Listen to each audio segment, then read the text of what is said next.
Hey guys, just wanted to do a quick video with Rob Wolfe of PrimeLending on the myths of VA buying. You're a VA machine. I always tell clients when we're referring you that you're a VA machine because you know the guidelines inside and out. And there's a lot of myths out there revolving around, and I know I was guilty of it when I first met you. I said I don't necessarily love working with VA buyers, or on the listing side, don't necessarily love VA offers because there are additional criteria that go along with them. But you've got some talking points that I think we want to cover on why you've made my life so much easier and why I actually love working with VA buyers now. Yeah, well, and I think some of the points there's some very easy points to look at that are myths. Probably the biggest is somebody who has a VA loan thinks they can't buy another house VA. Obviously in that scenario, like any loan, you have to qualify with the current loan that you have by debt to income ratio to buy another property. But by design, VA currently, if you were a veteran, you have $726,200 worth of eligibility right now. If you currently own a home that has a $226,000 encumbering of that, you still have $500,000 left of VA eligibility with no money down financing. So again, if you qualify with your debt to income ratio, you can buy another house VA with no money down and still own your current home. Nicely, if that was 300 grand, now you're at 526, and you know where I'm going here. Sure. You could possibly even do a third. So one of the biggest myths is that I can't have two VA loans. You can absolutely have two. I've actually done one with an agent in your office where we did a third, where we took, she was a veteran, he was a veteran, added their leftover eligibilities, and they bought another home with their VA.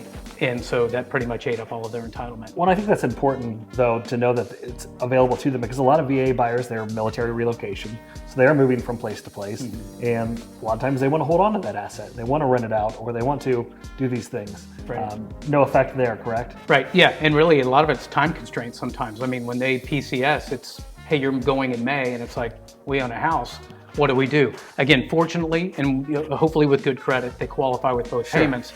VA also allows somebody to produce a lease, a legitimate lease on their current home, and use the rental income to offset on that home. No reserve requirements and all. It's kind of a government thing to help them in their PCS if they do have to move quickly. I would say another myth, if that's a good word, is being able to get out of or lower the VA funding fee. VA funding fee, in fact, as of April 7th, which is this Friday, VA has just come in and amended that first-time use currently was 2.3%. It's going back to 2.15 that it was about 5 years ago. Subsequent use, meaning any use after that with no money down, is currently 3.6. It's rolling back to 3.3. Again, what it was 3, 4, 5 years ago before they moved that. So obviously the upfront for a first-time user, 2.15, it's not the end of the world. It's $4 grand, they roll onto the loan. It can start getting pricey with that subsequent use at 3.3. A buyer can actually reduce that by putting 5% down. 5% down reduces that 3.3 down to 1.5. It's dramatic when you think about it.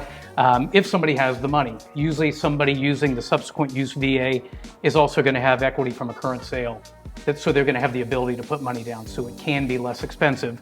And ultimately with the VA funding fee, if the veteran is 10% more disabled by the VA, they don't have a funding fee at all. So one of the other myths that I think has come up more recently is that the seller has to pay for that termite inspection. It used to be that way forever, right? Mm-hmm. It's always, well, oddly, the rule was that the buyer could not pay for it. So the agent could? Yep, anybody could, but everybody gravitated to, okay, it's a seller fee. Well, it was even written into our contract, but right. It's not required anymore, correct? Correct, that is correct, and now anybody can pay it, including the buyer.